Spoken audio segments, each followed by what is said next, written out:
So, ayan guys, welcome back again sa isa na namang video. Okay, about kambing pa rin tayo ngayon guys. So, mayroon tayo ditong 3 kambing. So, ayan yung mga alaga natin. So, papakita ko sa inyo ngayon guys, ito yung kondisyon nitong mga kambing. So, ayan. Pangit na balahibo. O, ayan, puhaghag. Ganun din dito sa isa. So yan, pumapangit na yung balahibo niya guys. So buhaghag na, parang magaspang. Hindi katulad dito sa dumalaga natin. Yan, makinis yung kanyang, ayun, smooth yung kanyang balahibo. Yan, kumpara dito guys na mabuhaghag. So yan, kita naman. At ito medyo grabe na tong kondisyon nito. Ayan, parang naglalagas na yung buhok niya. Yung sa bandang tuktok niya parang nakakalbo na. So ngayon guys, ito na.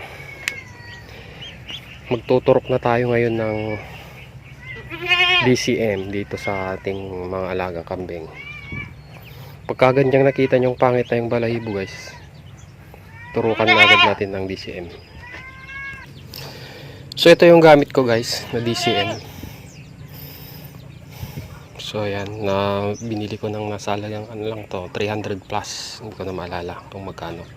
So ito yung ituturok natin ngayon guys. So sa mga ganitong kalaki na kambing, siguro magtuturok na lang ako ng 10 ml dito. Depende sa kondisyon ng kambing. So ayan, tig 10 ml na lang siguro sila. So ito na ituturok natin guys sa kanila. Sagtig ano sila, 10 ml. Ayan, kasi malalaki na sila. Tsaka depende sa kondisyon. Pwede tayong magturok hanggang 20 ml, pero tig 10 ml na lang ituturok ko. Kasi ito yung available sa akin, 10 ml. So tara, magturok na tayo.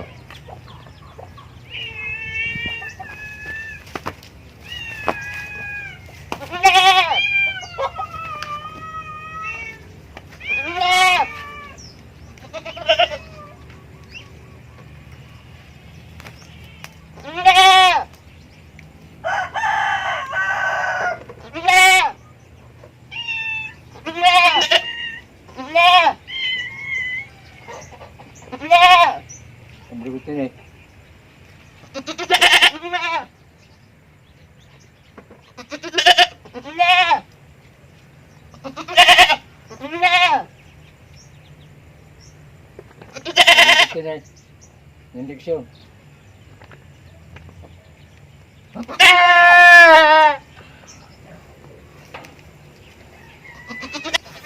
So yun, medyo nahirapan tayo dito kapag kagasigan nitong malalaki na guys, pumapalag na. So dito tayo sa isa naman ngayon.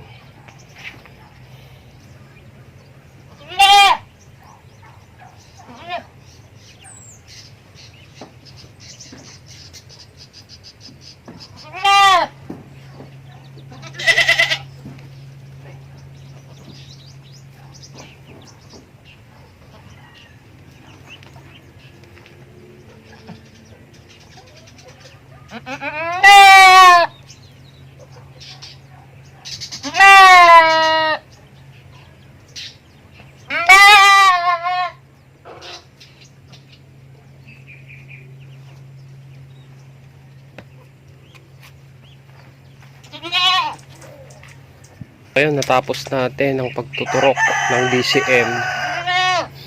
So maghihintay lang tayo siguro ng mga ilang linggo para makita natin yung epekto. So gagawa ulit tayo ng video ng resulta.